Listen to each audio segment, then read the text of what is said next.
ఈ truth for youth కాన్ఫరెన్స్కి మనమందరం ఇలా చేరి రావటానికి ప్రభు ఎంతో కృప అనుగ్రహించారు. ప్రభుకి మనం స్తోత్రాలు చెల్లిస్తున్నాం. అదే సమయంలో ప్రాముఖ్యంగా దేవుని దాసులు ఓటి జేమ్స్ గారు, అలాగే ఓఎన్ మనోహర్ గారి ద్వారా ప్రభు ఈ పనిని ప్రారంభించి కొనసాగిస్తూ ఉన్నారు. ప్రభుకి మనం ఎంతగానో స్తోత్రాలు చెల్లిస్తాం. ఆ దైవజనుల యొక్క మాదిరిని మనం శ్రద్ధగా తలంచుకుంటాం. స్థానిక సంఘాన్ని ప్రభు బలపరిచి ఆ ఏర్పాట్లలో ప్రభు ఎంతో సహాయం చేసి ప్రభు వారి పట్ల మనందరి పట్ల చూపిన కృపకై ప్రభుకి మనం ఎంతైనా రుణస్థులమై ఉన్నాం. ఎంతో చక్కగా ఈ కాన్ఫరెన్స్ నడవడానికి ప్రభు యొక్క హస్తము తోడుగా ఉంచిన దానికై ప్రభుని మనం స్తుతిస్తున్నాం. మీ అందరితో పాటు ఈ 3 రోజులు సహవాసం చేయటానికి ప్రభు నాకు ఇచ్చిన అవకాశాన్ని బట్టి ప్రభుని నేను ఎంతగానో స్తుతిస్తూ ఉన్నాను. ఇది నా చివరి వర్తమానం ఈ సిరీస్లో. కాబట్టి మరొకసారి మన థీమ్ వర్స్ దగ్గరికి వెళ్దాం. తిమోతికి పౌలు రాసిన మొదటి పత్రిక 3వ అధ్యాయం 15వ వచనాన్ని మరలా చదువుకుందాం. తిమోతికి పౌలు రాసిన మొదటి పత్రిక 3వ అధ్యాయం 15వ వచనం.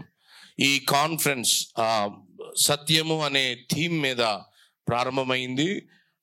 వాక్య సత్యము అని, ప్రభువైన యేసుక్రీస్తు సత్యమని, వాక్య సారాంశము సత్యము అని, మన బాధ్యతగా ఇట్టి సత్యమునందు నడవాలి అని గొప్ప ఆలోచనతోటి ప్రభు మన మధ్య ఈ కార్యాన్ని జరిగిస్తూ ఉన్నారు.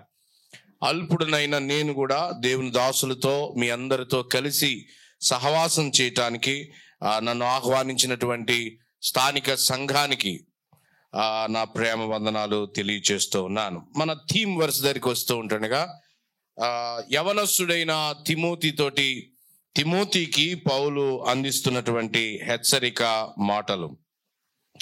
దేవుని మందిరములో అనగా జీవము గల దేవుని సంఘములో నీవేలాగు ప్రవర్తించవలెనో లేదా జనులేలాగు ప్రవర్తించవలెనో అది నీకు తెలియవలెనని ఈ సంగతులు నీకు రాయిచున్నాను. ఆ సంఘము సత్యమునకు స్తంభమును ఆధారమునై ఉన్నది అన్నాడు. మనము దేవుని యొక్క వాక్యాన్ని చదువుతూ ఉంటుండగా ఈ 15వ వచనములో దేవుని సంఘానికి ఉన్న 3 పోలికలు చెప్తున్నాడు. అది ఒకటి దేవుని మందిరం లేదా దేవుని ఇల్లు. యవనస్తులైనటువంటి వారు, విశ్వాసులైన అందరూ దేవుని ఇంటిని గురించినటువంటి సంగతులు తెలుసుకోవాలి. రెండవది, అది దేవుని ఇల్లు మాత్రమే కాదు, దానిలో జీవముంది అని చెప్తున్నాడు. మూడవది, ఆ సంఘము సత్యమునకు స్తంభము, ఆధారము అని చెప్తున్నాడు. కాబట్టి యవనస్తులు వారు ఎంతో కీలకమైనటువంటి ఆ స్థానంలో లేదా బాధ్యతలు లేదా నేర్చుకునే ఆ సంఘములో ఆయన మనల్ని ఉంచాడు అని తిమోతికి ఇస్తున్న హెచ్చరికల ద్వారా మనం గమనిస్తా ఉన్నాం. కీనోట్లో మనము సంఘము, దాని యొక్క నిర్వచనము, సంఘము 3 కోణాల్లో ఉంది, దాని పోలికలు అని కొన్నింటిని మనం చూస్తూ వచ్చాం. రెండవ వర్తమానంలో మనము యాజకత్వము, ఆరాధన, రొట్టె విరిచే కూడిక అనే సంగతులు వింటూ వచ్చాం. మరొక కీలకమైనది సంఘ కోణంలో ప్రత్యేకంగా ఎక్కువగా యవనస్తులు తాము గుర్తించాల్సిన మరొక కోణాన్ని ఈ తరగతిలో మనం జ్ఞాపకం చేసుకోవడానికి ప్రయత్నం చేస్తాం. అది ఆత్మ వరములు, పరిశుద్ధాత్మ వరములు, కృపా వరములు అనే మాటను మనం కొంత ధ్యానం చేయడానికి ప్రయత్నం చేస్తాం. నా ముందున్న సమయంలో ఇది చాలా పెద్ద సబ్జెక్ట్. వీటన్నిటినీ నేను వివరించడానికి మనకు సమయం సరిపోదు, నాకు ఆ సామర్థ్యం లేదు. అలా అయితే కొంత మన వ్యవహారంలో అవసరమైన కొన్ని సంగతులు మనం చూడడానికి ప్రయత్నం చేస్తాం. నిజానికి కొరింథీ పత్రికను మనం చూస్తే అపోస్తుల కార్యముల గ్రంథంలో పరిశుద్ధాత్మ కార్యాలు ఎలాగున జరుగుతూ వచ్చాయో రాస్తూ వచ్చాడు. కొరింథీ మొదటి పత్రికను కూడా మనం చూస్తే సంఘములో ఏ ఏ ఆత్మ కార్యాలు ఉంటాయో నమూనా కొరింథీ మొదటి పత్రికలో మనం చూస్తాం. ఉదాహరణకి కొరింథీ పత్రికను మనం చూస్తూ ఉంటుండగా ఒక్క మాట చూడండి. కొరింథీ పత్రికను మనం చూస్తూ ఉంటుండగా మొదటి 2 అధ్యాయాలు గనక మనం చూస్తే పరిశుద్ధాత్మ కార్యం సువార్త ప్రకటనలో ఎలా ఉందో చెప్తూ వచ్చాడు. మొదటి 2 అధ్యాయాలు సువార్త ప్రకటనలో పరిశుద్ధాత్ముని కార్యం. ఇక 3-4 అధ్యాయాలు మనం చూస్తే ఆలయం యొక్క నిర్మాణంలో పరిశుద్ధాత్ముని యొక్క కార్యం. 3వ అధ్యాయంలో పరిశుద్ధాత్ముడు వ్యక్తులను ఎలా ఉపయోగించాడో, ఎలా పునాది వేశాడో, ఎలా కడుతున్నాడో 3-4 అధ్యాయాల్లో పరిశుద్ధాత్ముని కార్యాన్ని మనం చూస్తాం. ఇక 5వ అధ్యాయం నుండి 10వ అధ్యాయం వరకు ఆలయ శుద్ధి విషయంలో పరిశుద్ధాత్ముని కార్యం, నైతికమైన పాపం విషయంలో, సిద్ధాంతపరమైన పాపం విషయంలో, విగ్రహాల విషయంలో, వ్యభిచారం విషయంలో సంఘము యవనస్తులు ఎంత శుద్ధిగా ఉండాలో పరిశుద్ధాత్ముడు నేర్పిస్తూ వచ్చాడు. ఇక 11 వరకు మనం చూస్తాం. 11లో సంఘము రొట్టె విరిచే కూడికలో ఆత్మ నడిపింపును మనం చూస్తాం. ఇక 12 నుండి 13, 14 3 అధ్యాయాలు పరిచర్యలో పరిశుద్ధాత్ముని యొక్క కార్యం. కొంత 12, 13, 14 అధ్యాయాల్లో, ముఖ్యంగా 12వ అధ్యాయం మొదటి భాగంలో ఈరోజు కొంత మనం నిలబడడానికి ప్రయత్నం చేస్తాం. నేను అవుట్లైన్ ఇస్తూ ఉన్నాను. అపోస్తుల కార్యముల గ్రంథములో పరిశుద్ధాత్మ కార్యాలు ఎలా జరుగుతున్నాయో చూస్తూ ఉన్నాయి. Thank you. అదే సమయంలో పరిశుద్ధాత్మ కార్యాలు రానున్న సంఘాల్లో ఎలా ఉండాలో ఆయన కొరింథీ పత్రిక ద్వారా మనకి బోధిస్తూ ఉన్నాడు.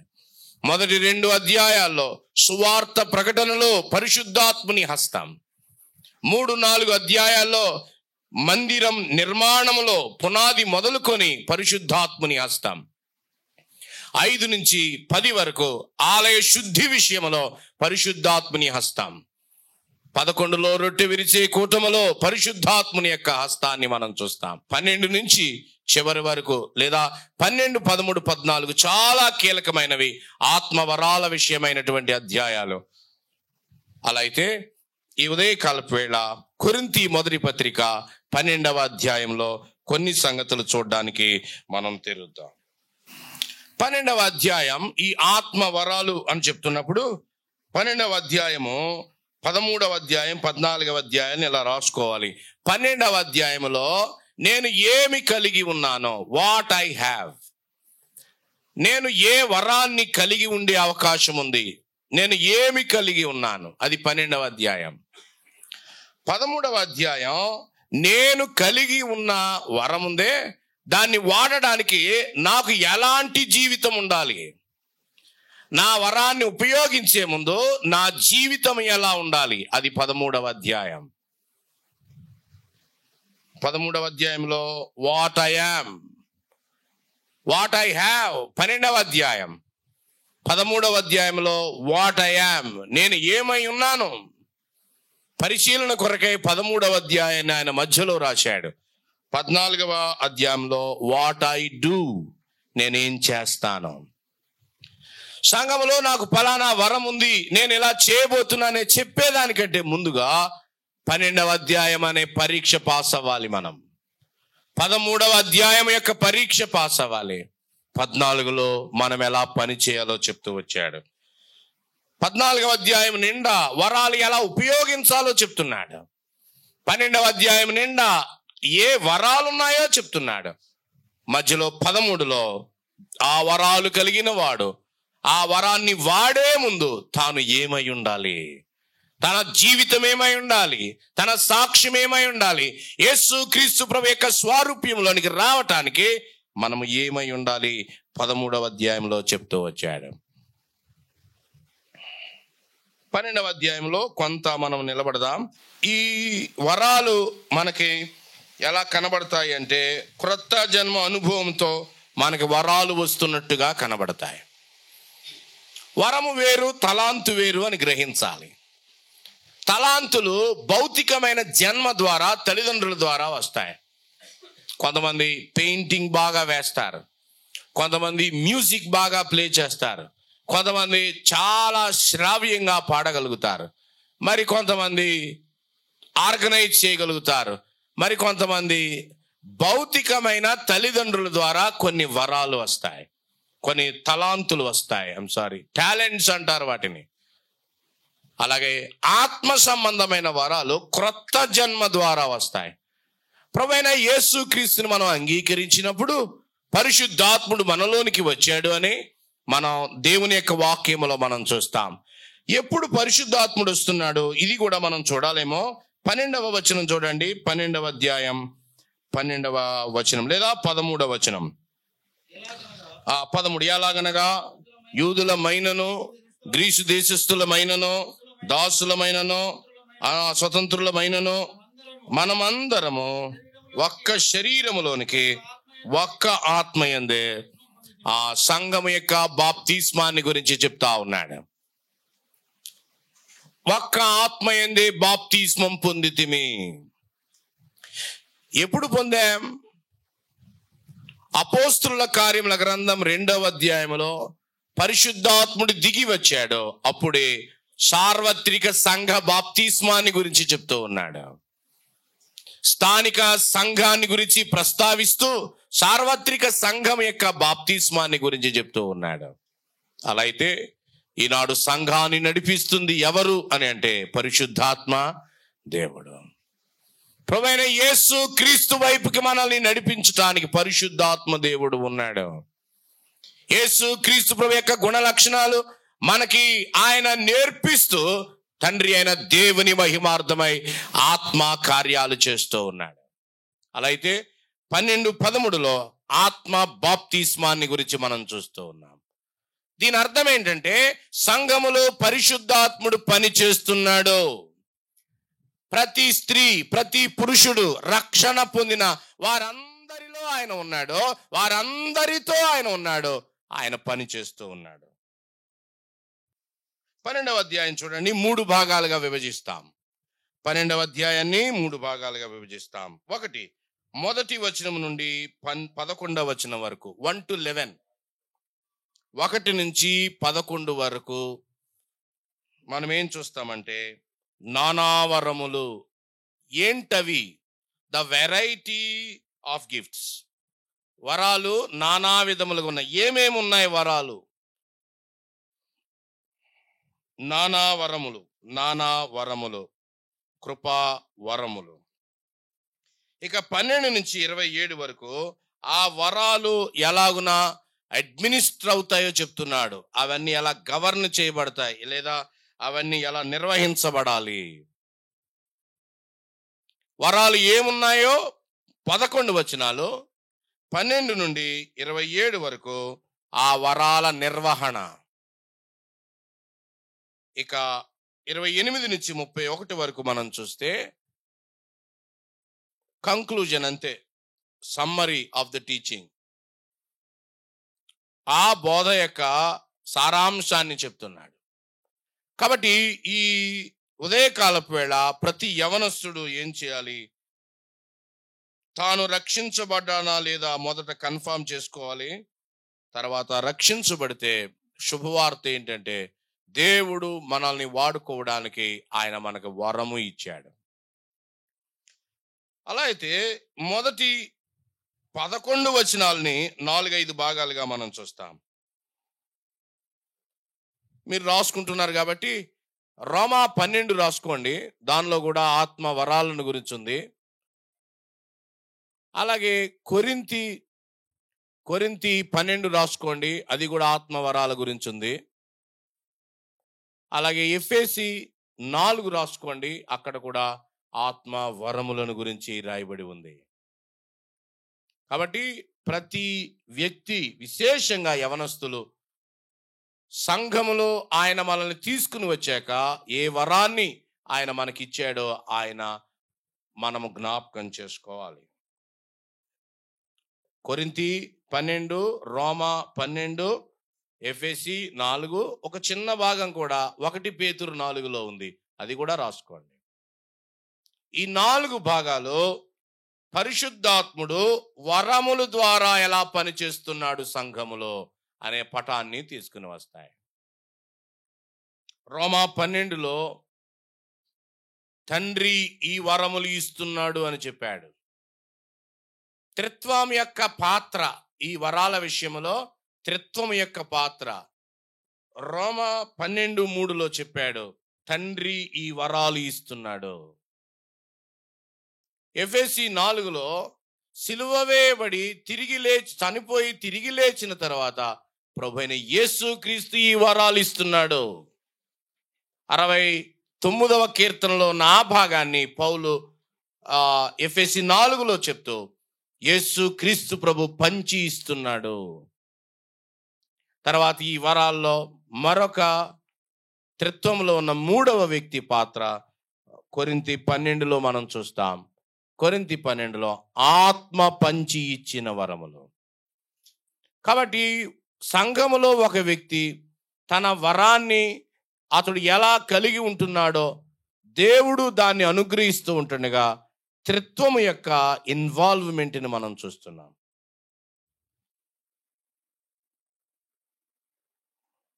మొదటిగా 12వ అధ్యాయంలో మొదటి 3 వచనాలు మనం చదువుకుంటాం. చూడండి, కొరింథీ మొదటి పత్రిక 12వ అధ్యాయం మొదటి 3 వచనాలు. మరియు సహోదరులారా, ఆత్మ సంబంధమైన వరములను గురించి మీకు తెలియకుండా నాకిష్టమో లేదు.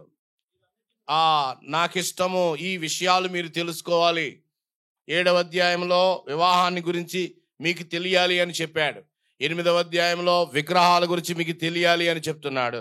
అలాగే 13లో ఆత్మ వరాలను గురించి మీరు తెలుసుకోవాలి అని చెప్తున్నాడు.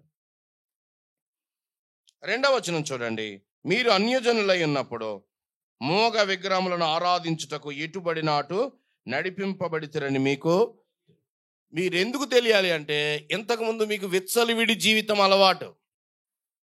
సంఘములోనికి వచ్చాక అలా నడవడానికి వీలు లేదు. అందుకు మీకు తెలియాలి. ఎంతో కొంత మనలో ఆ స్వభావం అప్పుడప్పుడు కనబడుతుంది బయటికి. అందువల్ల మనం స్వీయ నియంత్రణలో ఉండలేని వాళ్ళం. అందుకని ఆత్మకు అప్పగించుకోండి అని చెప్తున్నాడు.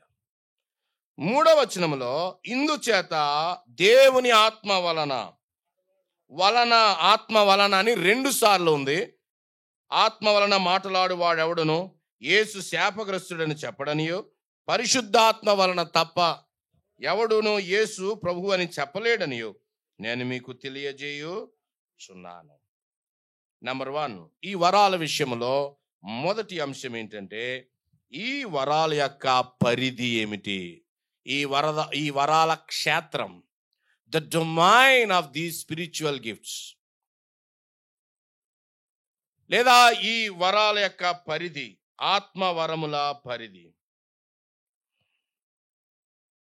ఇక్కడ వలన అనే మాట 2 సార్లు చూస్తారు. సంఘములో రక్షించబడిన విశ్వాసికి వరములు ఉంటే ఆ వరాల్ని ఎవరిస్తున్నారు? ఆత్మ వలన అనే 2 మాటలు చూడాలి. పరిశుద్ధాత్మ వలన. నంబర్ 1, 3వ వచనములో యేసు ప్రభు అనే మాట చూడండి. పరిశుద్ధాత్ముడు ఎందుకు వరాలు ఇస్తున్నాడో, మనకి క్రొత్త జన్మ ద్వారా వరాలు వచ్చాయని వింటున్నాం. అలా అయితే పరిశుద్ధాత్మ దేవుడు మనకి ఎందుకు వరాలు ఇస్తున్నాడో? యేసు ఎవరు? ప్రభువు. ఇలా చెప్దాం, యేసు క్రీస్తు మహిమార్థమై ఆయన సంఘానికి ఏమిచ్చాడు? వరాలు ఇచ్చాడు. నంబర్ 1, ఎందుకంటే పరిశుద్ధాత్మ దేవుడు ఎప్పుడు యేసు క్రీస్తు ప్రభు మహిమ కొరకై పని చేస్తాడు. ఆయన మహిమా స్వరూపియగు ఆత్మ అయినప్పటికీ మనలో ఉండి మనతో ఉండి యేసు ప్రభు మహిమ కొరకై ఆయన పని చేస్తాడు. యోహాను సువార్త 16వ అధ్యాయం 14వ వచనం చూడండి. యోహాను సువార్త 16వ అధ్యాయం 14వ వచనం. ఈ మాట అక్కడ కూడా చెప్పాడా? ఆఖరి మాట చూడండి, పరిశుద్ధాత్ముని పని ఏమిటి? ఆఖరి మాట అదే వచనంలో ఎవరు? పరిశుద్ధాత్మ దేవుడు విశ్వాసిలో ఉండి ఆయన ఏం చేస్తున్నాడంటే యేసు క్రీస్తు ప్రభుని మనం మహిమపరిచేలాగా మనల్ని చేస్తున్నాడు. 16-14 కదా, నన్ను మహిమపరుచును, ఆయన నా వాటిలో నుండి తీసుకుని మీకు తెలియచేస్తాడు, ఆయన నన్ను మహిమపరుచును. కొంతమంది యవనస్తులు, అన్న మనం పరిశుద్ధాత్మకు ఆరాధన చేయట్లేదేంటి, స్తోత్రాలు చెప్పట్లేదని భావనలో ఉంటారు కొంతమంది. పరిశుద్ధాత్మ దేవుడు ఇప్పుడుండి ఆయన మన ద్వారా ఆయన పని ఏమిటంటే యేసు క్రీస్తు ప్రభుకి ఏం కలిగిస్తున్నాడు. కాబట్టి పరిశుద్ధాత్మ దేవుడు యేసు ప్రభుతో సమానం, తండ్రితో సమానం. ఆరాధనలో అన్నింటిలో, ఎసెన్స్లో అన్నింటిలో ఆయన ప్రస్తుతం ఆయన ఎలా పనిచేస్తున్నాడు అంటే తెర వెనక ఉండి ఆయన పనిచేస్తున్నాడు. కాబట్టి పరిశుద్ధాత్మ దేవుడే ప్రార్థన చేసేలా చేస్తున్నాడు, పరిశుద్ధాత్మ దేవుడే ఆరాధించేలా చేస్తున్నాడు. కాబట్టి మన ద్వారా ఏం జరిగినా వెనకాల పరిశుద్ధాత్మ దేవుడు యేసు ప్రభుకి మహిమ కలిగేలాగా ఆయన చేస్తాడు. అందుకనే పరిశుద్ధాత్మ దేవుడు వచ్చిన తర్వాతే అపోస్తల కార్యాలు 2:36 మనం చూస్తాం, మీరు సిలువ వేసిన ఈ యేసునే దేవుడు ప్రభువుగానో క్రీస్తుగానో నియమించాడు. పరిశుద్ధాత్మ దేవుడు ఆయన ఎప్పుడూ దేవుడే, అయితే మనుషుల ద్వారా యేసు క్రీస్తు ప్రభు ఘనపరచబడ్డానికి పరిశుద్ధాత్మ పాత్రను మనం చూస్తా ఉన్నాం. అలా అయితే వరాలు పరిశుద్ధాత్మ దేవుడు మనకిస్తున్నాడు. 2 వరాలు యేసు క్రీస్తు ప్రభు మహిమ కొరకై ఇస్తున్నాడు. మరొక కారణం ఎఫెసీ పత్రికలో నుండి వెతుక్కుందాం. 4వ అధ్యాయంలోనికి రండి.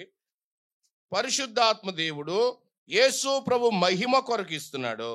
2వ కారణం కూడా ఎఫెసీ 4లో చెప్పాడు. 4:13 ఇలా అన్నాడు,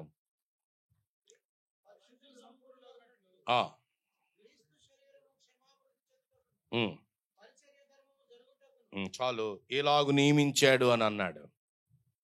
2వది సంఘము యొక్క క్షేమాభివృద్ధి కొరకై ఆయన ఏమిస్తున్నాడు, వరములు ఇస్తున్నాడు. పరిశుద్ధాత్ముడు ఇస్తున్నాడు, యేసు ప్రభు మహిమ కొరకై ఇస్తున్నాడు, సంఘము యొక్క క్షేమాభివృద్ధి కొరకై ఇస్తున్నాడు. అలా అయితే ఇక్కడ ఒక షాకింగ్ ఏంటంటే ఏ వరాలైతే నేను వాడుతున్నానో వాటి ద్వారా నాకు సొంతంగా ఏమీ లేదు అని గ్రహించాలి. అది ఒక పాయింట్లో రాబోతా ఉంది. నేను దాని యందు అతిశయించడానికి కానీ దాని ద్వారా స్వప్రయోజనాన్ని కోరటానికి కానీ అవకాశం లేకుండా ఆయన ఇస్తూ ఉన్నాడు. అది మనం చూస్తాం. ఇది పరిశుద్ధాత్మ వరముల యొక్క మూలం లేదా పరిధిని మనం చూస్తున్నాం. 2వది 4-6 వచనాల్లో నానా విధములు కృపావరములు, నానా విధములు. ఎందుకు అంటే నానా పరిచర్యలు ఉన్నాయి. ఒకే వరం ఎందుకు లేదు అంటే ఒకే పని లేదు, అనేకమైన పనులు ఉన్నాయి సంఘములో, కాబట్టి అనేకమైన వరములు ఉన్నాయి. అందుకని కృపా వరములు నానా విధములు. ఎందుకు అంటే నానా పరిచర్యలు. ఇందాక నేను జ్ఞాపకం చేసినట్లుగా 4వ వచనం చూడండి, 12:4. కృపావరములు నానా విధములుగా ఉన్నవి కానీ ఆత్మ ఒక్కడే. 4వ వచనం. 5వ వచనంలో చూడండి, పరిచర్యలు నానా విధములుగా ఉన్నవి కానీ ప్రభు ఒక్కడే. 6వ వచనం చూడండి, నానా విధములైన కార్యములు కలవు కానీ అందరిలో అన్నిటినీ జరిగించు. కాబట్టి దైవత్రిత్వాన్ని చూడగలుగుతున్నాం ఇక్కడ కూడా మనం. పరిశుద్ధాత్మ దేవుడు, ప్రభు అయిన యేసుక్రీస్తు, అలాగే తండ్రి యగు దేవుణ్ణి మనం చూస్తున్నాం. 4వ వచనాన్ని చూస్తే ఇక్కడ మనం ఏం చూస్తామంటే వరము అనగానే డెఫినేషన్ని మనం చూస్తాం. 4వ వచనంలో కృపా వరములు అన్నాడు. కృపా వరములు నానా విధములుగా ఉన్నవి అన్నాడు. ఆత్మ ఒక్కడే. దీనిలో మనం ఏం చూస్తామంటే దేవుని సేవ చేయడానికి నీ శక్తి సరిపోదు, అసలు నీ శక్తే వద్దు అని ఆయన చెప్తున్నాడు. ఉదాహరణకి మనం చూడాలంటే 40 సంవత్సరాలు బాగా చదువుకున్నాడు ఐగుప్తులో ఒక ఆయన. ఎవరైనా మందిరం కట్టేటప్పుడు ఏం చేశాడు ఆయన? ఐగుప్తులో చదువుకున్నా కదా, ఆ పుస్తకాలన్నీ పట్టుకొచ్చి నువ్వు నాకు మందిరం కట్టు అని చెప్పాడు ఆయన. నేను చెప్పినట్టుగానే, నేను నీకు బ్లూ ప్రింట్ ఇచ్చాను, చూపించినట్టుగానే దాన్ని ఏం చేయాలి? అసలు ప్రత్యక్ష గుడారం దాని యొక్క నమూనా చూస్తే ఐగుప్తు ఏ కట్టడంలో ఆనవాలు ఇంతైనా కనపడదు. దాని అర్థం ఏంటంటే 40 ఏళ్ళు మోషే అంతగా చదువుకున్నా కానీ అది దేవుని సేవకి పని చెయ్యలేదు. అలాగే బెసలేలు, అహోలియాబులని ఇద్దరున్నారు. వాళ్ళను కూడా వాని ప్రజ్ఞ కలిగిన వాళ్ళు, ఆత్మ పూర్ణులు అని చెప్పాడు.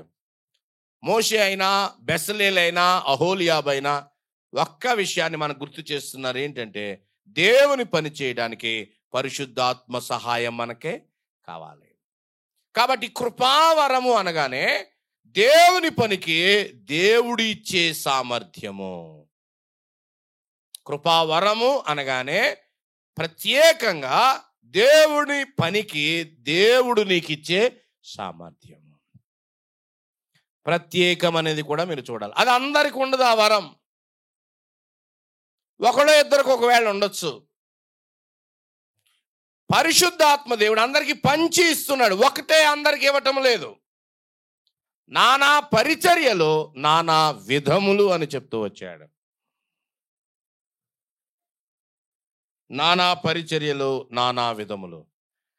ఆయన పని చేయడానికి ఆయన సామర్థ్యం కావాలి.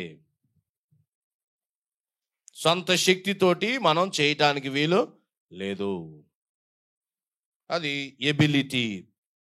4వ వచనం పరిశుద్ధాత్ముడు మనకిచ్చే సామర్థ్యము. ఇక 5వ వచనంలో చూడండి, ఇక్కడ మనం ఏమి నేర్చుకుంటాం వరాల గురించి? పరిచర్యలు అనే పదం వాడాడు ఇక్కడ. పరిచర్య అంటే పనే కదా. కాబట్టి సామర్థ్యము ప్రభు ఇవ్వగా ఆ సామర్థ్యాన్ని బట్టి ఇప్పుడు మనం ఏం చేయాలి? పని చేయాలి. ఇది మనం 5వ వచనంలో మనం చూస్తున్నాం. ద సేమ్ లార్డ్, అదే ప్రభు మనకి సామర్థ్యాన్ని ఇస్తూ ఉన్నాడు. ఇక 6వ వచనంలో మనం చూస్తుంటే పని చేయడానికి ఆయన శక్తి ఇస్తున్నాడు. ఇప్పుడు మనం పని చేస్తున్నాం. ఎందుకు చేస్తున్నాం? 5వ వచనం, 6వ వచనం, 6వ వచనం. అన్నిటినీ జరిగించు దేవుడు, కాబట్టి ఆయన మహిమ కొరకు అని అర్థం. తండ్రి మహిమ కొరకై వరాలు ఉన్నాయి. ఇందాకే మనం ఎస్టాబ్లిష్ చేసాం ట్రినిటీని మనం చూస్తూ ఉన్నప్పుడు. కాబట్టి పరిశుద్ధాత్మ దేవుడు మనకి పంచి వరాలు ఇస్తా ఉన్నాడు. ఇంకా మీరు 4 లేదా 7, 8 వచనాలు చూస్తే ఏమేం పంచి ఇచ్చాడో అక్కడ చెప్తున్నాడు. సుమారు 9 వరాలు ఇక్కడ ఉన్నాయి. 9 3 వర్గాలుగా ఉంటాయి. ఒకటి, మొదటిది 2 చెప్పాడు, వాక్యము. ఎన్నో వచనంలో ఉంది? 8వ వచనంలో బుద్ధి వాక్యం ఒకటికి ఉంది, ఒకటికి జ్ఞానవాక్యం. గుర్తుపెట్టుకోండి, ఇవి ఎందుకు బుద్ధి వాక్యం, జ్ఞానవాక్యం అని చెప్తున్నాడు? ఈ ప్రత్యేకమైనవి ఇవి. ఇది ఒక సెట్. మొదటి దానిలో 2 ఉన్నాయి. 9 కదా, 9ని మనం మొదటి దానిలో 2 పెడుతున్నాం. తర్వాత 5 రెండవ దానిలో పెడదాం. చూడండి, 9వ వచనం, 10వ వచనం. విశ్వాసము. విశ్వాసం అనేది వరం, రక్షణ విశ్వాసం కాదు, ఇది స్పెషల్. ఇది విశ్వాసము, స్వస్థపరుచు వరము 2, అద్భుతాలు చేయి శక్తి 3, ప్రవచన వరం 4, 5 ఆత్మల వివేచన వరం. ఇది 2వ భాగం. ఇక ఆఖరి 2 మీరు పెట్టాలంటే అక్కడ మీరు చెప్పండి, నానా భాషలు, వాటికి అర్థము చెప్పే శక్తి. ఇవి 2 ఈజీగా అర్థం చేసుకోవడానికి. అంతే. ఈ విభజనలో పెద్దగా ఆత్మ సంబంధమైన లోతైనది ఏమీ థాట్ లేదు, కేవలం గుర్తు పెట్టుకోవడానికి. మొదటి 2 ఏమున్నాయి? వాక్యము. ఏ వాక్యం? బుద్ధి వాక్యం. 2 జ్ఞానవాక్యం. మిగతా 5లో ఏమున్నాయి? విశ్వాసం ఉంది. అది రక్షణ విశ్వాసం కాదు, సిద్ధాంతం కూడా కాదు. విశ్వాసం, స్వస్థపరుచు వరం, అద్భుత కార్యాలు చేసేది, ప్రవచన వరం, ఆత్మల వివేచన వరం. ఇది 5 ఒక గ్రిప్లో పెట్టుకోండి. ఇక ఆఖరి 2 నానా భాషలు మాట్లాడడం, ఆ భాషలకు అర్థాన్ని చెప్పడం. అంతే. 9 ఇక్కడ చెప్పాడు. రోమాపత్రికలో మరికొన్ని చెప్పాడు. ఎఫెసీ పత్రికలో 4 చెప్పాడు. 1, 2 పేతురు పత్రికలో ఉంటాయి. మీరు లెక్క పెట్టుకుంటే సుమారు 19-20 ఆత్మవరాలు వస్తాయి. ప్రాముఖ్యంగా ఇక్కడ మనం నోటీస్ చేయాల్సింది ఏంటంటే, మరి ఈ 9 వరాలు మనకున్నాయా ఇప్పుడు? ఎవరైనా చెప్తారా ఏమేమి ఉన్నాయి? బుద్ధివాక్యం, జ్ఞానవాక్యం, విశ్వాసం, ఆత్మ స్వస్థపరిచే వరం, అద్భుతాలు చేసే వరం, వివేచన, ప్రవచన వరం, నానా భాషలు, వాటికి అర్థం ఉన్నాయా ఇప్పుడు ఇవి? ఒక విషయాన్ని మనం అర్థం చేసుకోవాలి. దేవుని దాసులు రేవంత్ గారు క్యాననైజేషన్ గురించి చెప్తున్నాడు. రాత ఎలా వచ్చిందో ఆ రాయబడినవన్నీ మరలా దేవుని ఆత్మ చేత ఏక గ్రంథంగా ఎలా సమకూర్చబడ్డాయో 2 తరగతుల్లో మనం వింటూ వచ్చాం. ఈ వరాలు అన్నీ రాత సమకూర్చబడి గ్రంథముగా రాక ముందు ఉన్న పరిశుద్ధుల క్షేమార్థమై టెంపరరీగా ఆయన ఇచ్చిన వరములు. 13వ అధ్యాయం చూడండి. మీరు ఆ విషయాల్లో చాలా ఇక్కడ ప్రస్తావిస్తూ వచ్చాడు. 8వ వచనం. ఆలముండును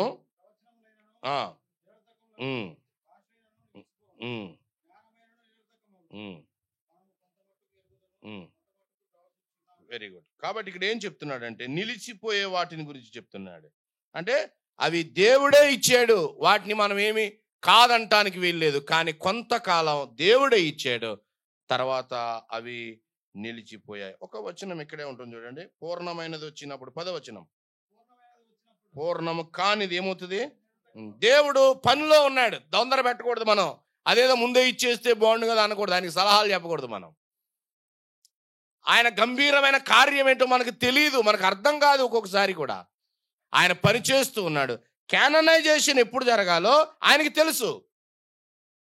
దాన్ని ఇచ్చే ముందు ఆయన టెంపరరీగా ఆయన పని జరిగించటం కొరకై ఆయన కొన్ని వరాలు ఇస్తూ ఉన్నాడు. ఇది ప్రతి యవనస్తుడు తప్పక తెలుసుకోవాలి అని మనం చూస్తున్నాం. ఈ వరాల్ని కృపావరాలు అన్నాడు.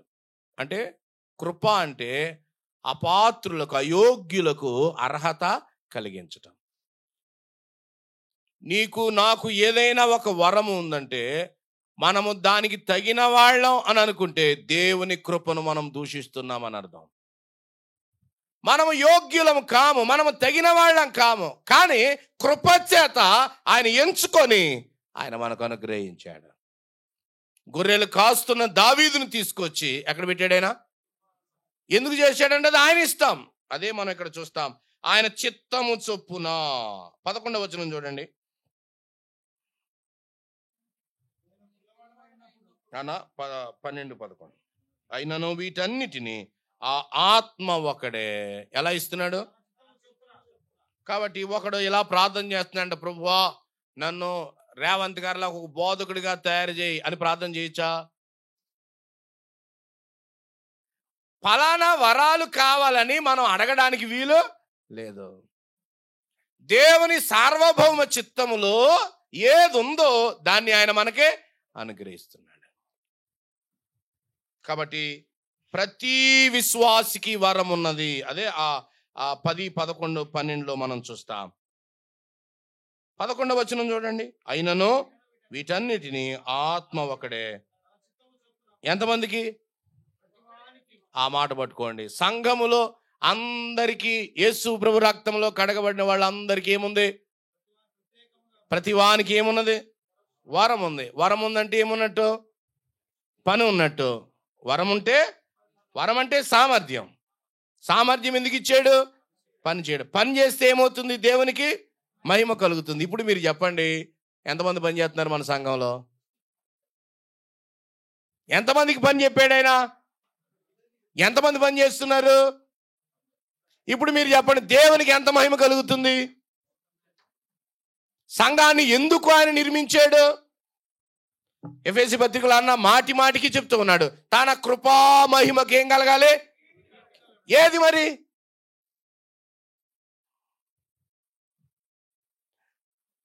నిజానికి 12 నుంచి కిందకు చదివితే వరాలు మనకు అర్థం కావాలని శరీరంతో పోల్చి అని చెప్తున్నాడు. శరీరంలో అవయవాలన్నిటికీ ఏముంది? పని ఉంది. అన్ని పని చేస్తే ఆరోగ్యంగా ఉంటాం. ఈనాడు సంఘాల యొక్క ఆరోగ్యానికి ప్రధానమైనటువంటి లోపం, సంఘములో అందరూ ఏం చేయట్లేదు? పని చేయట్లేదు. ఇలా మనం నిందించబడే ముందు ఇంకా కొంచెం వెనక్కి వెళ్తాం. అదేంటంటే అసలు మనకి ఏం పని చేయాలో మనకే తెలియదు. నేను కూడా చాలా స్ట్రగుల్ అవుతూ వచ్చాను చాలా కాలం. సాధారణంగా ఈ అనుమానం, ఈ సందిగ్ధం యవనస్తులలో ఉంటుంది. అయితే పౌలు తిమోతికి హెచ్చరిక చేస్తూ ఉన్నాడు. హస్త నిక్షేపణం వలన నీకు ఇవ్వబడిన ఆ వరాన్ని నువ్వేం చేయకూడదు? నిర్లక్ష్యం చేయకూడదు. ఒకటి తెలుసుకోవాలి, రెండు ప్రజ్వలింప చేయాలి. అంటే నిర్లక్ష్యం చేయొద్దు అని అర్థం. ఈ మాటలు వింటున్న యవనస్తులు, పురుషులు, స్త్రీలు అందరికీ కూడా వరాలు ఉన్నాయి.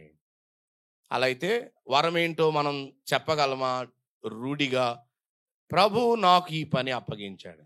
మీరు చెప్పండి, ఎందుకు ఒక వ్యక్తి ఖచ్చితంగా తన వరం ఏంటో తెలుసుకోవాలి? మీరు ఒక ఉదాహరణ, ఒక ఆన్సర్ చెప్పండి. నా వరం ఏంటో నేను తెలుసుకోకపోతే నష్టం ఏంటి? ఒకటి రెండు ఆన్సర్స్ చెప్పండి. అనా సక్రమంగా చేయలేం. సక్రమంగా అవ్వకపోతే దేవునికి ఏం కలగదు? ఆ ప్రమాదానికి మనం కారణమవుతాం. ఇంకా స్తబ్దులుగా ఉండిపోతారు, ఏ పని చేయరు. ఒక చెయ్యి వాడట్లేదు అనుకోండి, ఒక సంవత్సరం వాడలేదు, ఒక చెయ్యి ఏమైపోద్ది? చచ్చిపడిపోతుంది, అంతే, ఇన్యాక్టివ్ అయిపోతుంది. అందుకనే 10 కాదు, 20 కాదు, 30 నుంచి ఇన్యాక్టివ్గా ఉన్న అవయవాలు చాలా ఉన్నాయి మన సంఘాల్లో. ఆ ప్రమాదం జరగకుండా ఈ ట్రూత్ ఫర్ యూత్ కాన్ఫరెన్స్లో ఉన్న ప్రతి యవనస్తుడు ప్రభు పాదాల దగ్గర తన వరం ఏంటో తెలుసుకోవడానికి ప్రయత్నం చేయాలి. ఇక్కడ ఈ వరం ఎలా తెలుస్తుందో నేను మీకు జ్ఞాపకం చేస్తాను. ఒకటి, నీకున్న వరం ఏంటో మొదటిగా నీకు మాత్రమే తెలుస్తుంది. You will realise or recognise the gift which you have. నీకున్న గిఫ్ట్ ఏంటో నీకు తెలుస్తుంది. తర్వాత ఆ గిఫ్ట్ని మనం వాడుతూ ఉంటుండగా దేవుడు మనకి ఫలానా వరం ఇచ్చాడు అని ఎక్కడ స్థానిక సంఘంలో ఆ వరాన్ని వాడుతున్నామో ప్రజలు కూడా లేదా సంఘము కూడా గుర్తిస్తుంది. ఈ బ్రదర్కి ఈ గిఫ్ట్ ఉంది అని ఎవరు గుర్తిస్తారు? ఏ సంఘం? నా స్థానిక సంఘం అనండి. నా వరాన్ని ఎవరు గుర్తించాలి? నా స్థానిక సంఘం. మొదట ఎవరు గుర్తించాలి? నేను గుర్తించాలి. రెండవది నా స్థానిక సంఘం. సంఘం అంతా గుర్తుపెట్టుకోండి. ఆత్మ సంబంధమైన వ్యక్తులు అనే కోణంలో చెప్తున్నాను. వారు తప్పక నీ వరాన్ని గుర్తిస్తారు. అపోస్తలుడైన పౌలు ఆరంభంలో తీవ్రమైన నిరాశ ఎదురైంది ఈ విషయంలోనే. అసలు అతడు రక్షించబడ్డాడనే నమ్మట్లేదు వాళ్ళు. కాబట్టి రక్షణ విషయంలోనే వాళ్ళు భయపడుతున్న సమయంలో అతడు గొడవ చేయలేదు. అసలు మీ అందరికంటే డైరెక్ట్గా పునరుద్ధరణ అయిన తర్వాత నేను చూశాను, ఆయన కలుసుకున్నాను, నేను గొప్ప అని గొడవ చేయట్లేదు. పౌలులో ఉన్న ఒక గొప్ప సంగతి ఏంటంటే అతడు మౌనంగా గంపలోంచి దింపారు, ఇంక యెరూషలేములోంచి తార్సుకు వెళ్ళిపోయాడు గొడవ చేయకుండా. సంఘంలో ఎవరైనా మనల్ని అంగీకరించట్లేదంటే ఏం చేస్తాం మనం? చొక్కాయి మడతెట్టేస్తామే, యవనస్తులు అంతే కదా. పౌలు గొప్పతనం ఆరంభంలో ఉండే మనం చూస్తాం అతని దీనత్వాన్ని. అతనికున్న ఆరంభ ప్రత్యక్షతే చాలా గొప్పది, అసలు అసమానమైన ప్రత్యక్షత. తర్వాత అతనికి బాధ్యత కూడా దేవుడు ఇచ్చేసాడు, అన్ని క్లియర్గా ఉన్నాయి. ప్రజలు ఏం చేయట్లేదు? గుర్తించట్లేదు. ఇది కూడా జరుగుద్ది. నీకు అన్ని క్లియర్గా ఉన్నాయి, ఒక్కోసారి సంఘం ఫెయిల్ అవ్వచ్చు గుర్తించడంలో. అప్పుడు ఏం చేయాలి మనం? గొడవ పెట్టడానికి వీలు లేదా. తార్సు వెళ్ళిపోతే దేవుని టైం ఉంది, దేవుని టైము. బర్నబా అనే దైవజనుడు వెళ్ళి తార్సులో ఉన్న పౌలుని తీసుకుని వస్తున్నాడు. యెరూషలేముకి తేలేదు. ఎక్కడ తీసుకెళ్ళాడు? అంతియోకియా నుంచి ఒక గంభీరమైన పని అపోస్తలుడైన పౌలు చేస్తున్నాడు. కాబట్టి యవనస్తులు తమ గిఫ్ట్ ఏంటో వారు తెలుసుకోవాలి. రెండవది, ఆ గిఫ్ట్ని ఉపయోగిస్తూ ఉంటుండగా సంఘం కూడా గుర్తిస్తుంది. సంఘం గుర్తించేంత వరకు కనిపెట్టాలి. దేవుని దాసులు జ్ఞాపకం చేస్తూ ఉన్నారు, తిరుగుబాటు చేయడానికి అవకాశం లేనే లేదు. సంఘ పెద్దల మీద తిరుగుబాటు చేయడానికి వీలు లేదు. ఆయన నీకంటే తక్కువ చదువుకుని ఉండొచ్చు, బైబిల్ నీకంటే ఒకవేళ తక్కువ తెలిసి ఉండొచ్చు, కానీ దేవుడు అనుమతించిన స్థానంలో ఆయన ఉన్నాడు కాబట్టి తిరుగుబాటు చేయడానికి వీలు లేదు. దేయోత్రెఫే ఉన్నాడు యోహాను 3వ పత్రికలో. అతని కార్యాలన్నీ రాస్తూ యోహాను, ఏమయ్యా మీరందరూ కలిసి ఆయన పక్కకు లాగండి అన్నాడా? యోహాను అలాంటి సలహా ఇవ్వలేదు. కొంత నష్టం జరుగుతున్నప్పుడు మనము చొరవ తీసుకోకుండా సింహాసనాసీనుడైన సార్వభౌముని దృష్టిలో ఇది ఉంది అని మనం మొదట గ్రహించాలి. 2, దీనత్వంతో ఇలాంటి క్రైసిస్ ఎదురైనప్పుడు ఆగాలి అని మనం చూస్తూ ఉన్నాం. ఇక మనం చూస్తూ ఉంటుండగా ఇంకా చాలా విషయాలు కృప ద్వారానే ఇచ్చాడు, అందరికీ ఇచ్చాడు. ఇక 7వ వచనంలో ఉద్దేశం చెప్తున్నాడు. ఎందుకు ఇచ్చాడో ఉద్దేశం అందరి ప్రయోజనం. ముందు వచనాల్లో ఉద్దేశం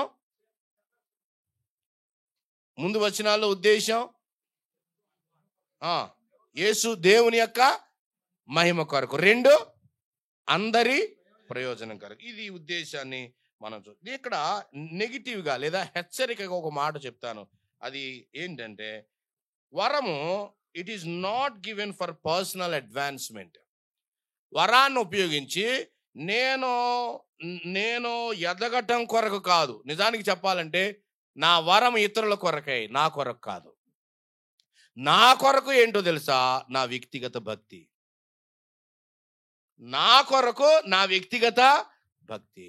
నాకున్న వరము ఎవరి కొరకు? ఇతరుల కొరకు. ప్రభు మహిమ కొరకు. రెండవది ఇతరుల కొరకు. నాకు ఉపయోగపడేది నా భక్తి మాత్రమే, నా పెర్ఫార్మెన్స్ కాదు, నా పని కాదు. కాబట్టి దేవుని వాక్యం చదవడం, ప్రార్థన చేయడం, ప్రభుకి దగ్గరగా జీవించడం, అది నాకు ఎంతో ఉపయోగపడుతుంది. అదే సమయంలో ప్రభు నాకు పని అప్పగించాడు. ఆ పని ఎవరి కొరకు? ఇతరుల కొరకు. వరము నా పర్సనల్ అడ్వాన్స్మెంట్ కోసం కాదు. రెండోది, నా వరం ఆస్టెంటేషన్ అంటారు, అంటే ఆడంబరం కొరకు కాదు. వరము వాడుతున్నటువంటి వ్యక్తి ఆడంబరం కొరకు యేసు ప్రభు ఇవ్వలేదు. ఇక్కడ నిలబడిన మరొక వరమైన ఆ వ్యక్తి సెల్ఫ్ అడ్వాన్స్మెంట్ కొరకు కానీ. అందుకనే ప్రసంగాలు చాలా మంది చేస్తారు, పాపంలో కూడా ఉంటారు, అది వాళ్ళకు ఉపయోగపడదు ఒక్కొక్కసారి. అందుకనే భక్తి వేరు, పని వేరు అనే సంగతిని మనం చూడాలి. బాగా ప్రసంగించడం భక్తికి ప్రమాణం కాదు అని గ్రహించాలి. ఈ నేటి దినాల్లో విశేషంగా బైబిల్ బాగా తెలియటం భక్తికి ఏమీ ప్రమాణం కాదు. ఎన్నో శ్రేష్టమైన వరాలు కలిగి ఉండడం భక్తికి గ్యారంటీ లేదు అని గ్రహించాలి. ఒకసారి భక్తి లేకపోయినా వారు వరాలు వాడతారు. రోమాపత్రికలో ఒక మాట చూడండి, 11:28.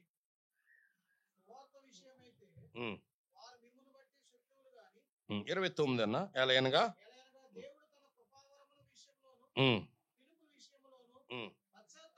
దాని అర్థం ఏంటి? దేవుడు ఒకటి కృపావరం ఇచ్చాడు, పాపంలో పడ్డాడు,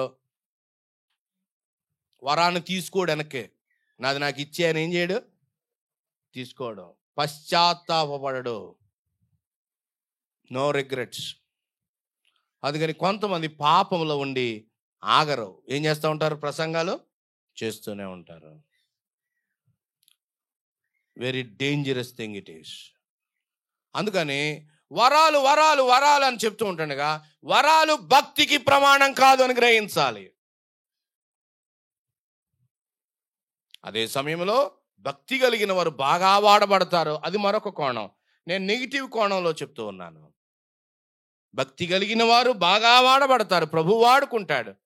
అందుకని తిమోతి పత్రికలో మనం చెప్తాం, పరిశుద్ధమైన పాత్రల్ని ఆయన వాడతాడు. అది కూడా మనం చూస్తూ ఉన్నాం. అలాగైతే ఉద్దేశం ఏంటంటే వరాల ద్వారా నా సెల్ఫ్ అడ్వాన్స్మెంట్ లేదు. బాగా ప్రసంగం చేస్తే బాగా భక్తిపరుని అవుతానంటానికి గ్యారంటీ లేనే లేదు. ఇక 8-11 వచనాలు చూస్తే ఆయన పంచి ఇచ్చాడు అని మనం చూస్తున్నాం. ఆయన పంచి పెట్టాడు, ఆయన ఇష్టం ఆయన పంచుతున్నాడు. ఇవి టెంపరరీ అని మనం చూస్తున్నాం. ప్రభువైన యేసుక్రీస్తుని గురించి ఒక మాట చెప్పాలి అని నేను ఇష్టపడతా ఉన్నాను. ఎఫెసీ పత్రిక 4వ అధ్యాయంలోనికి రండి. ఆయన ఎలా పంచాడో చెప్తున్నాడు. ఆ ఒక్కటి చెప్పి నేను ముగించేస్తాను. ఆయన ఎలా పంచాడు. ఎఫెసీ పత్రిక 4వ అధ్యాయం పై వచనాలు మనం చూస్తాం. 4వ అధ్యాయంలో పై వచనాలు లేదా 8-9 లేదా 7వ వచనం చూడండి. అయితే మనలో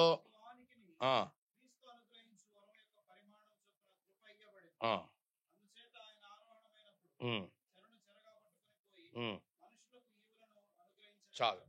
మనుషులకు ఏమిచ్చాడు? ఈవులను ఇచ్చాడు. ఎప్పుడు ఇచ్చాడు ఈవుల్ని? చెరగా పట్టుకుని పోయి. ఆయన ఇంకో మాట చెప్తున్నాడు, ఆయన ఆరోహణమైనప్పుడు అన్నాడు. ఇది 69వ కీర్తనలో ఉన్న మాట లేదా 68 ఆ కీర్తనలో ఉన్న మాట ఇక్కడ ఆయన ఉపయోగిస్తా ఉన్నాడు. అనా 68:18 ఉంది. నీవు ఆరోహణమైతివి, పట్టుబడిన వారిని చెరపట్టుకుని పోతివి, మనుషుల చేత నీవు కానుకలు తీసుకుని ఉన్నావనుందే, ఇక్కడ ఇచ్చావనుంది. అక్కడ తీసుకుని ఉన్నావనంటుంది, ఇక్కడ ఇచ్చావనంటుంది. ఈ కీర్తనని పౌలు ఇక్కడ కోట్ చేస్తున్నాడు. క్యాననైజేషన్లో ఇది ఒక ఆ పుస్తకం ప్రస్తావించబడ్డం భక్తుల ద్వారా అదొక అంశం. ఇది కూడా కవర్ అవుతుంది. అక్కడేమో కానుకలు తీసుకున్నావనుంది, ఇక్కడేముంది? ఇచ్చావనుంది. తీసుకొని ఇచ్చాడని అర్థం అంతే. ప్రాముఖ్యమైనది ఏంటంటే సంఘానికి ఆయన వరాలు ఎప్పుడు ఇచ్చాడు? ఆ వరాలు ఇవ్వడం ఎలా సాధ్యమైంది? ప్రభువైన యేసుక్రీస్తు ఆయన సిలువ వేయబడ్డాడు, అపవాదిని ఓడించాడు. పూర్వకాలం రాజులు జయించి వస్తూ ఉంటుండగా ఆ కొల్ల సొమ్ము అంతటిని తీసుకుని వస్తూ ఉంటుండగా వజ్రాలు, వైడూర్యాలు, రత్నాలు, మణులు, మాణిక్యాలు, బంగారం, వెండి, విస్తారమైనటువంటివి పశువులు, వాటిని అన్నిటినీ జయించి తెచ్చుకొని వస్తూ ఉంటుండగా రాజ్యం ఎంట్రన్స్లో ప్రజలందరూ కేరింతలు కొడుతూ రాజుకి జయము జయం అని చెప్తూ ఉంటుండగా సంతోషంతో ఆ రాజు వారికి కానుకలు ఇసురుతాడు. పౌలు ఆ కీర్తనాకారుడు చెప్పిన అదే ఆలోచనని పౌలు ఇక్కడ రాస్తున్నాడు. విజయ వీరుడైన మన ప్రభు అపవాదిని ఓడించి సమాధిని గెలిచి లేచి ఆయన సంఘానికి వరాలు ఇచ్చాడు. మహాబలము కలిగిన వాడు, పునరుద్ధానుడైన ప్రభు సంఘానికి వరాలు ఇచ్చాడు. కాబట్టి ఈ వరాలను మనం సంఘంలో ఉపయోగిస్తాం, ప్రభు నామ మహిమార్థమై ఉపయోగిస్తాం. సంఘంలో ప్రతి వ్యక్తి తన వరం ఏమిటో తెలుసుకోవాలి, వరాన్ని బట్టి పని చేయాలి. ఒకవేళ వరం తెలియకపోతే గలిబిలికి కారణమవుతావు నీవు. 12వ అధ్యాయం తర్వాత వచనాలు మనం చూస్తే చెయ్యి, పాదము, కన్ను, చెవి 4 అవయవాలు కనబడతాయి. ఆ 4 అవయవాల్లో 3 పోరాటాలు మనం చూస్తాం. కన్ను, చెవి, కాలు, చెయ్యి. ఆ అవయవాల్లో పోరాటం ఏంటంటే ఒక సందర్భంలో ఎలా వచ్చేస్తుందంటే సంఘంలో అంతా నేనే, మిగతా వాళ్ళు ఎవరు లేరు, అది ఒక సందర్భం. అదే ఉంది, మీరు చదువుకోండి 12:14 నుంచి చదువుకోండి. మరొక కేసు ఏంటంటే నేను కాదు నువ్వు కాదు, అదొక రెండవ కేసు. మీరు స్టడీ చేయండి, నాకు సమయం లేదు. మూడవది నేను కాదు, తప్పించుకుంటా ఉంటారు. 1 అంతా నేనే కేసు, 2 నువ్వు కాదు, 3 నేను కాదు. ఇది సంఘానికి తీవ్రమైన నష్టాన్ని కలిగించే వైఖరి. ప్రతి విశ్వాసి పరిశుద్ధతతో దీనత్వంతో ఉన్నప్పుడు మన వరమేంటో మనము ఈజీగా గ్రహించగలుగుతాం, దాన్ని ప్రజ్వలింప చేస్తాం, సంఘాలకు ప్రయోజనకరంగా ఉంటాం, ప్రభు నామానికి మహిమ తీసుకుని వస్తాం. ప్రభు ఎదుట మనకు బహుమానం ఉన్నది. పని చేసిన ప్రతి వానికి పనివాడు దేనికి పాత్రుడు? జీతానికి పాత్రుడు. అదే సమయంలో బహుమానానికి కూడా మనం పాత్రులం. ప్రభు పరలోకంలో మనకు బహుమానాలు ఇవ్వబోతున్నాడు. ఆయన మన పని అప్పగించాడు. పనికి ప్రభువులం కాదు, పనికి గృహ నిర్వాహకులం. ఆ పనిని ఆయన ఎవాల్యుయేట్ చేయబోతున్నాడు. 1 కొరింథీ 3లో వాక్యమని అగ్ని చేత పరీక్షించుకో, నీ పని ఎలా ఉందో. ఒకానొక రోజున ప్రభు పరీక్షించినప్పుడు అది కాలిపోతే నీకు నష్టం కలుగుద్ది. ఇప్పుడే పరిశీలన చేసుకొని వరాన్ని ప్రభు పని కొరకై వాడాలి. ఈ 4 అధ్యాయాలను లిస్ట్ అవుట్ చేసుకుని రాసుకొని మీ వరమేంటో మీరు కనిపెట్టి ఆ పని చేసి మీరున్న స్థానిక సంఘంలో దేవునికి మహిమ కలిగించాలి అని నా ప్రార్థన. మరొకసారి ఈ కాన్ఫరెన్స్లో మీ అందరితో పాటు సహవాసం చేయడానికి ప్రభు ఇచ్చిన కృపకై ప్రభుకి స్తోత్రాలు చెల్లించుకుంటూ, మీతో పాటు సహవాసం చేసినందుకే మీ అందరికీ కూడా ప్రేమ వందనాలు తెలియచేస్తూ, ఆర్గనైజర్స్కి నా ప్రత్యేకమైన కృతజ్ఞతలు తెలియచేస్తూ నేను ముగిస్తూ ఉన్నాను. ప్రభు ఈ మాటలు దీవించునుగాక. మరలా మనం కలుసుకునేంత వరకు ప్రభు కృప మనకు తోడై ఉండునుగాక.